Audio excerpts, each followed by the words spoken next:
પંચાયત સમાચાર 24 માં આપનું સ્વાગત છે। દાહોદના લીંબડીમાં ધી અર્બન કોઓપરેટિવ બેંકની ચૂંટણીમાં ભારે ઉત્સાહ અને શાંતિપૂર્ણ મતદાન સંપન્ન। 5 બેઠકો માટે 9 ઉમેદવારો મેદાને। દાહોદ જિલ્લાના લીંબડી ખાતે આવેલી પ્રતિષ્ઠિત ધી અર્બન કોઓપરેટિવ બેંક લિમિટેડના ડિરેક્ટર પદ માટેની ચૂંટણી શાંતિપૂર્ણ માહોલમાં સંપન્ન થઈ છે। બેંકના નિયામક મંડળની રચના માટે યોજાયેલી આ મહત્વપૂર્ણ ચૂંટણી પ્રક્રિયામાં સભાસદોએ અને મતદારોએ ભારે ઉત્સાહપૂર્વક લોકતાંત્રિક મતાધિકારનો ઉપયોગ કર્યો હતો।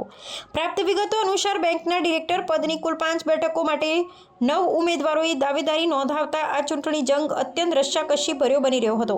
સહકારી ક્ષેત્રના આ વર્ચસ્વી લડાઈમાં દરેક ઉમેદવારોએ મતદારોને રીઝવવા માટે એડી ચોટીનું જોર લગાવ્યું હતું, જેને પગલે મતદાન મથકો પર સવારથી જ ભારે ચહલ-પહલ અને ઉત્તેજનાનો માહોલ જોવા મળ્યો હતો। ચૂંટણી અધિકારીઓ અને સ્થાનિક પ્રશાસનના સઘન આયોજન હેઠળ સમગ્ર મતદાન પ્રક્રિયા કોઈપણ અનિચ્છનીય ઘટના વિના પૂર્ણ થતાં તંત્રએ રાહતનો શ્વાસ લીધો છે।